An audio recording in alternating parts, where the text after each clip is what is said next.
इस कहानी की शुरुआत में हमें एक आदमी को दिखाया जाता है जिसका नाम क्रिश्चियन लोंगो है। दरअसल इसके ऊपर इसकी पत्नी और इसके 3 बच्चों के कत्ल का इल्जाम है। पुलिस ने इसे पकड़ लिया है, लेकिन पुलिस को ये अपना असली नाम नहीं बताता, बल्कि अपना नाम माइकल फिंकल बताता है। माइकल फिंकल एक रिपोर्टर है जो द न्यूयॉर्क टाइम्स में जॉब करता है और आज उसने अपना 9वां आर्टिकल लिखा है जो कि एक मैगजीन के कवर पेज के लिए है। इस आर्टिकल के पब्लिश होने के बाद माइकल का जो बॉस उसका एडिटर है उसे अपने पास बुलाता है और कहता है कि जो तुमने आर्टिकल लिखा है वो फिक्शनल है। दरअसल तुम चाहते हो कि सब तुम्हारी स्टोरी पर ध्यान दें, तुम्हारी स्टोरी को सब पढ़ें, इसीलिए तुमने ऐसा किया है। तुमने जर्नलिज्म की बेसिक प्रिंसिपल्स को तोड़ा है और अब माइकल को उसकी जॉब से निकाल दिया जाता है। इस बात से माइकल बहुत ज्यादा परेशान हो जाता है क्योंकि अब उसके पास कोई भी जॉब नहीं है। वो अपने घर वापस आता है जहां उसकी पत्नी जिल है।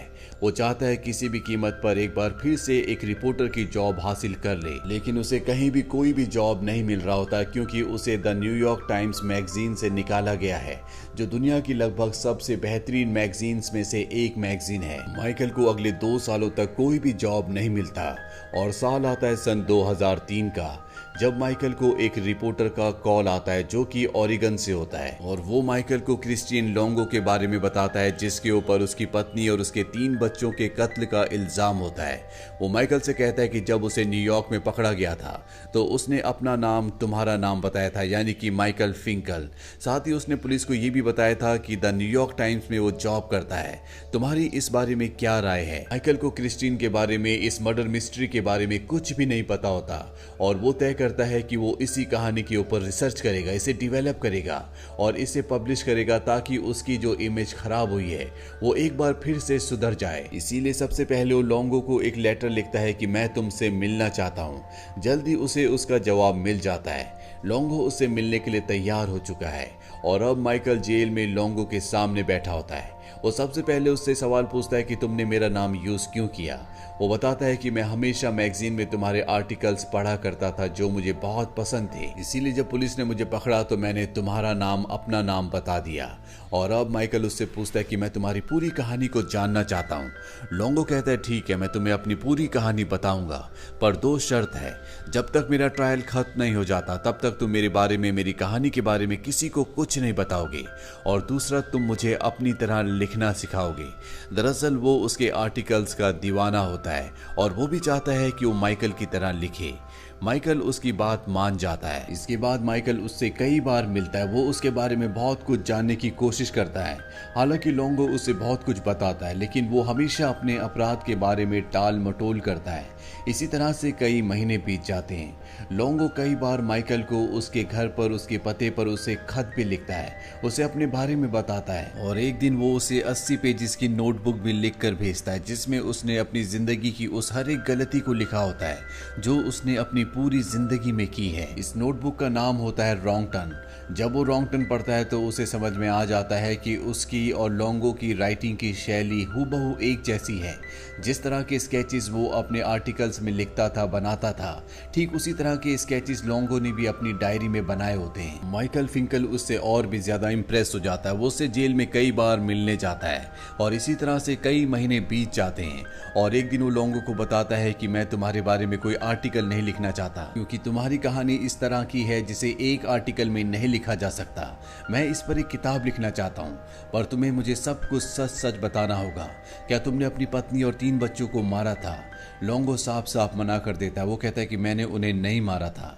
और अब लोंगो को कोर्ट में जज के पास पेश किया जाता है जहां पर उस पर आरोप होता है कि उसने अपनी पत्नी और 3 बच्चों का कत्ल किया है, लेकिन लोंगो साफ साफ मना कर देता है। वो कहता है कि मैं सिर्फ अपनी पत्नी और एक बच्चे की मौत का जिम्मेदार हूँ।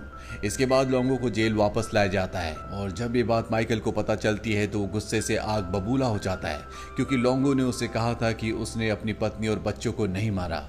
वो लोंगो के पास आता और कहता है कि तुमने मुझे कहा था कि तुम निर्दोष हो, पर कोर्ट में जज के सामने तुमने कहा कि तुम अपनी पत्नी और एक बच्चे की मौत के जिम्मेदार हो। तुम एक झूठे इंसान हो, मैं तुम्हारी बातों पर विश्वास नहीं करूंगा। लोंगो बड़े प्यार से उसे कहता है कि तुम मेरे एक अच्छे दोस्त हो, मैं किसी को प्रोटेक्ट करने की कोशिश कर रहा हूँ जिनके नाम मैं तुम्हें नहीं बता सकता, और तुम्हें मेरी बातों पर विश्वास करना होगा। माइकल अब पूरी तरह से कंफ्यूज्ड है, उसे नहीं पता कि वो सच बोल रहा है या झूठ बोल रहा है, उसे उसकी बातों पर विश्वास करना चाहिए कि नहीं। और जब वो बाहर आता है तो वहां पर उसे वो डिटेक्टिव मिलता है जिसने लोंगो को गिरफ्तार किया था। और डिटेक्टिव माइकल से कहता है कि लोंगो एक शातिर इंसान है, वो कोर्ट को गुमराह करना चाहता है, इसीलिए जानबूझकर उसने जज के सामने अपनी पत्नी और अपनी बेटी की मृत्यु की जिम्मेदारी ली, जबकि उसने अपने 2 और बच्चों की मौत की जिम्मेदारी नहीं ली। दरअसल वो सबको गुमराह करना चाहता है, वो जो कुछ तुम्हें बताता है वो सब कुछ झूठ है।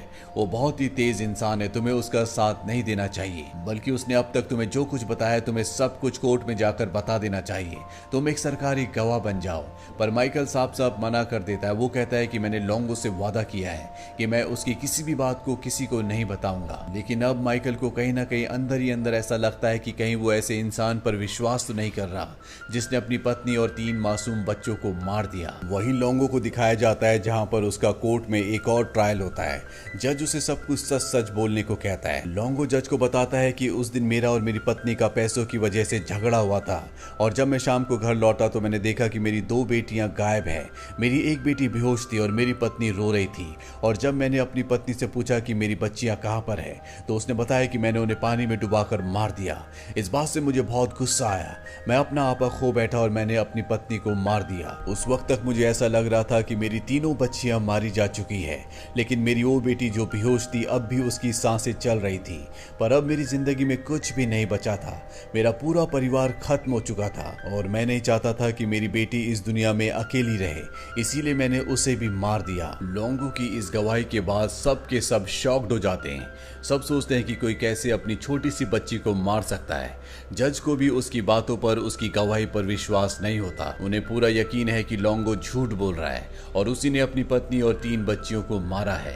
इसीलिए लोंगो को मौत की सजा सुनाई जाती है और उसे डेथ रो भेजने का हुक्म दिया जाता है।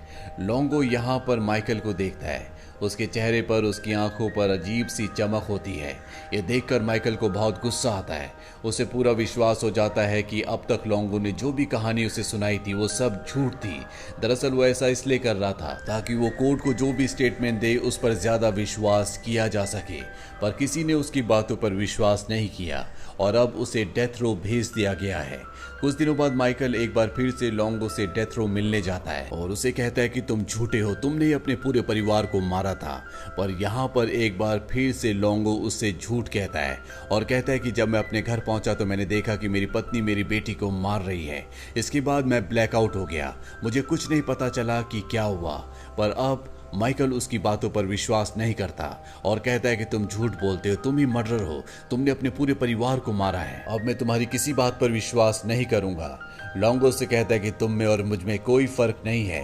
तुम अपनी किताब पूरी करने के लिए एक ऐसे आदमी से बात कर रहे हो जिसने अपने पूरे परिवार को मारा है, क्योंकि तुम अपने करियर को बचाना चाहते हो, ठीक उसी तरह जिस तरह से मैं अपने आप को बचाना चाहता हूँ। ये सारी बातें सुनने के बाद एक पल के लिए माइकल स्तब्ध हो जाता है, क्योंकि कहीं ना कहीं ये सच होता है। और इसके बाद वो यहाँ से चला जाता है। अब उसकी बुक कंप्लीट हो चुकी है जिसका नाम वो रखता है ट्रू स्टोरी। और जब वो बुक का पहला पेज सबको पढ़कर बताता है तो ये लोंगो के बारे में होता है, जिसमें उसने लिखा होता है कि लोंगो पर उसे बहुत गुस्सा आता था और इंसान गुस्सा उसी पर करता है जिसकी वो केयर करता है। हालांकि लोंगो मुझे हमेशा से बेवकूफ बना रहा था, लेकिन उसकी कहानी ने मेरी जिंदगी को एक मोड़ दिया। उसकी बातों से मेरी जिंदगी में बहुत प्रभाव पड़ा। वो मेरी जिंदगी में एक तूफान लेकर आया जिस तूफान में मैं बच गया। अब वो अपनी किताब पढ़ना बंद करता है और तभी वहां पर बहुत सारे लोग और रिपोर्टर होते हैं जो उससे सवाल करते हैं और तभी वहां पर उसे लोंगो भी दिखता है जो कि उसका भ्रम होता है। लोंगो से कहता है कि मैंने अपनी आजादी को खोया है, लेकिन तुमने भी कुछ ना कुछ खोया होगा।